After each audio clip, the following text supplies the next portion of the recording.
दोस्तों, आज के दौर में हमारे पास गूगल है, चैट जीपीटी है, जेमिनाई है, क्लॉड है, दुनिया भर की डिग्रियां हैं, लेकिन फिर भी डिवोर्स रेट बढ़ते जा रहे हैं, बिजनेस डूब रहे हैं, लोग सुसाइड कर रहे हैं। आपने सोचा है ऐसा क्यों?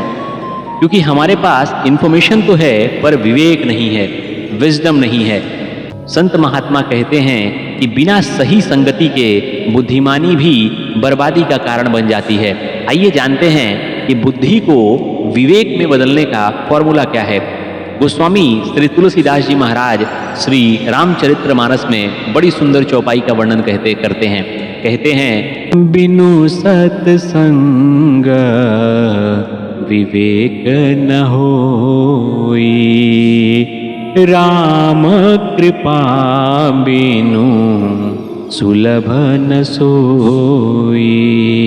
सीताराम सीताराम सीताराम राम राम, सीताराम सीताराम सीताराम राम राम। विवेक सही और गलत को अलग करने की बुद्धि है। सुलभ न सोई अर्थात वो आसानी से नहीं मिलता। दोस्तों, अगर सरल अर्थों में व्याख्या करें तो ये चौपाई कहती है कि बिना अच्छी संगति के, बिना सत्संग के जीवन में विवेक जागृत नहीं हो सकता, और वो सत्संग तब तक नहीं मिलता जब तक स्वयं श्री रघुनाथ जी की विशेष कृपा ना हो।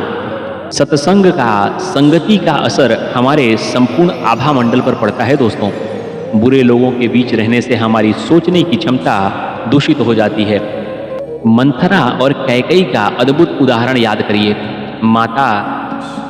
माता कैकेयी श्री राम को अपने जान से भी ज्यादा प्यार करती थी, लेकिन सिर्फ कुछ घंटे की बातें अर्थात मंथरा की कुसंगति ने उनकी बुद्धि को ऐसा भ्रष्ट किया कि उन्होंने श्री राम के लिए वनवास मांग लिया। सोचिए, जिसे साक्षात नारायण का सानिध्य प्राप्त हो वो कुसंगति से भटक गई, तो आप और हम किस खेत की मूली हैं। इसीलिए तुलसीदास जी महाराज कहते हैं कि राम कृपा बिनु सुलभ न सोई, अर्थात अच्छे लोगों का मिलना, सत्संग से जुड़ जाना, ये स्वयं प्रभु श्री राम की दिव्य कृपा में से एक है। दोस्तों, ये चौपाइयाँ हमें गलत संगति से बचाती हैं, नशे की लत से बचाती हैं, जीवन के गलत फैसलों से फंसने से बचाती हैं।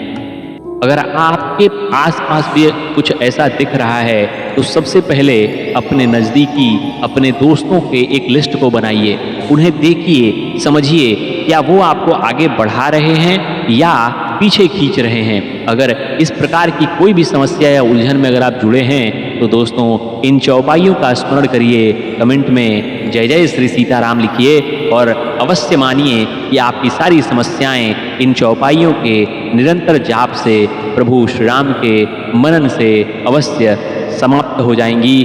कुशल मंगल सफल जीवन शांत सुखमय प्राप्त होगा। जय जय श्री सीताराम दोस्तों।